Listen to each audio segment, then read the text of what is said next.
প্রধান উপদেষ্টা বলছিলেন যে সরকারের দ্বিতীয় ইনিংস শুরু হলো, প্রথম ইনিংস শেষ হয়েছে, দ্বিতীয় ইনিংস শুরু হলো। আজকে দুজন দর্শকও ফোন করেছেন যে আমি যদি দ্বিতীয় ইনিংসে এই সরকারের দ্বিতীয় অধ্যায়ের প্রত্যাশা আপনাকে জানতে চাই যে কেমন আপনার প্রত্যাশা করেন। সেখানে দর্শক কিন্তু ফোন করে বলছে যে এই যে নানা ধরনের আইন শৃঙ্খলা, বিশেষ করে হঠাৎ করে তৌহিদি জনতার নামে নানা ধরনের বিভিন্ন জায়গায় হামলার কথা তিনি বলছেন, যে এক ধরনের তিনি বলছেন জঙ্গিবাদের ভয় তিনি করছেন। সব কিছু মিলে দ্বিতীয় অধ্যায়ে আসলে কী চাচ্ছেন?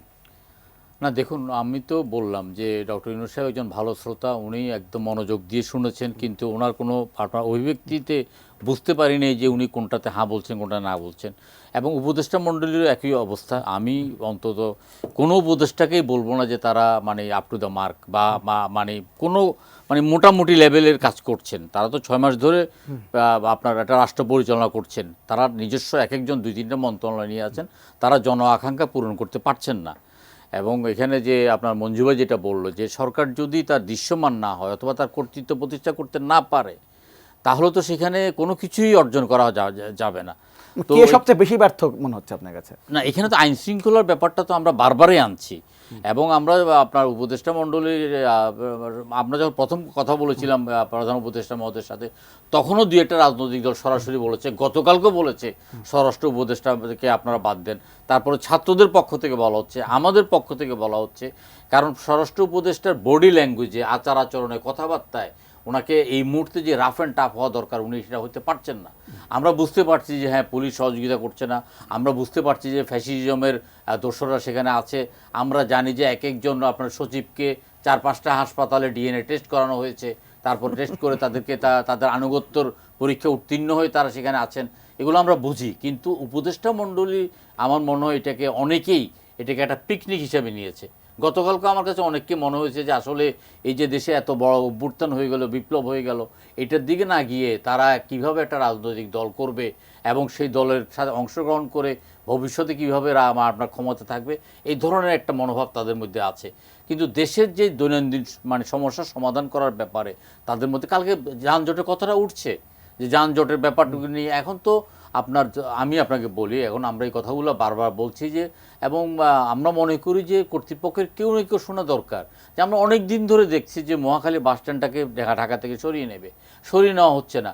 ইস্টার্ন বাইপাসটাকে আপনার যদি দ্রুত চালু করা যেত, তাইলে আপনার ঢাকার মধ্যে দিয়ে আপনার এই সমস্ত মালামালের গাড়িগুলো ঢুকতো না। এই যে আমাদের জীবনটাকে স্থবির করে দিচ্ছে, এই ব্যাপারে তো ওনারা কোনো পদক্ষেপ নিচ্ছেন না, কারণ ওনাদের উপর তো কোনো রাজনৈতিক চাপ নাই, কেউ কোনো মন্ত্রণালয় পারফর্ম করতে পারছে না। যে কারণে আমরা দুটো প্রশ্নের সম্মুখীন এখন হচ্ছে আমাদেরকে, সাধারণ জনগণ যারা ধরেন টকশোর কারণে হোক, রাজনীতিবিদ হিসেবে হোক, অথবা নির্বাচন এলাকায় নির্বাচনটা সম্ভবত হবে কিনা বা আদৌ নির্বাচন হবে কিনা, এই একটা প্রশ্ন চলে গেছেন, এবং এই প্রশ্নটার জন্ম কিন্তু সরকারের পক্ষ থেকে দিয়েছেন। কালার এক্সপার্ট, জর্জ স্যাপ এবং মাইল্ড অন হ্যান্ডস টেকনোলজি সমৃদ্ধ অরিক্স ক্রিস্টাল ওয়াশ আপনার লন্ড্রি এক্সপার্ট। পৃথিবীতে আপনার অভ্যুত্থান যদি আপনার বিপ্লব হয়ে থাকে, তাহলে বিপ্লবী সরকার হতো, আর অভ্যুত্থান হলে তো একটা গতানুগতিক সরকার হবে। আমাদের এখানে ছাত্ররা যুগে যুগে আন্দোলন করেছে, 52-এ করেছে, 69-এ করেছে, 90-তে করেছে, কেউ রাজনৈতিক দল গঠন করে ক্ষমতায় যেতে চায় নাই। এখন এখানে রাজনৈতিক দল গঠন করে ক্ষমতায় যাবে, 2-1জন উপদেষ্টা পদত্যাগ করবেন, বাকিরা উপদেষ্টা মণ্ডলীতে রয়ে যাবেন, তারা তাদেরকে সহযোগিতা করবেন, তারা তাদেরকে প্রজেক্ট পাস করিয়ে দেবেন, তারা তাদেরকে প্রম্পট করবেন, তাতে করে এই সরকারের নিরপেক্ষতা তো ক্ষুণ্ণ হবে।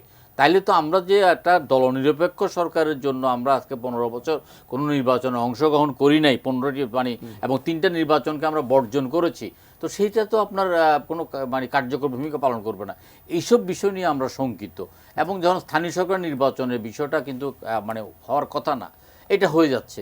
তারপর ধরেন আমরা কেউই দাবি করি নাই যে শিশুদেরকে ভোটার করেন। বাংলাদেশে আইন আছে, 18 বছরের উপর হলে এক ধরনের আইন, 18 বছর নিচে হলে তাকে শিশু হিসাবে গণ্য করা হয়, তার অপরাধকে অপরাধ হিসাবে গণ্য করা হয়, তাকে শিশু হিসাবে সংবিধানে তাকে করা হচ্ছে। তাহলে শিশুদেরকে আপনি করছেন, আপনি ভোটার করছেন।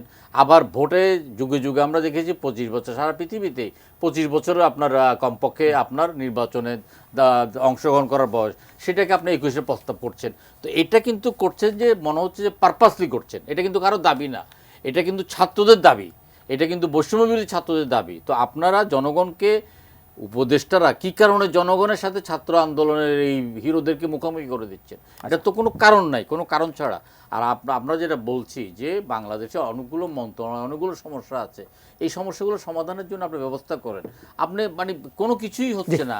আমি আপনাকে আরেকটা কথা বলি, এই যে মানুষ যে মধ্যপ্রাচ্যে যায় আপনার ভারত থেকে বা পাকিস্তান থেকে 20,000 টাকা, 20,000 রুপি, 20,000 টাকা, এখানে ছিল 40, 50, 60,000 টাকা, এখন এটা 2 লক্ষ টাকা। এটা কি কারো কোনো দায়িত্ব নাই? গভর্নমেন্টের কি কোনো ক্রাইসিস ম্যানেজার নাই? কেউ কি দেখছে না যে ঘটনাগুলো ঘটে যাচ্ছে? তো মানুষ তো বিক্ষুব্ধ হবেই। মানুষ যেই মানে 15 বছরের আপনার স্বৈর শাসক থেকে মুক্তির জন্য আপনার লড়াই করেছে অনবরত, এবং সেদিন 5ই আগস্টকে তারা বলছে যে নতুন স্বাধীনতা, তো এই নতুন স্বাধীনতাকে তো আমরা ধরে রাখতে হবে।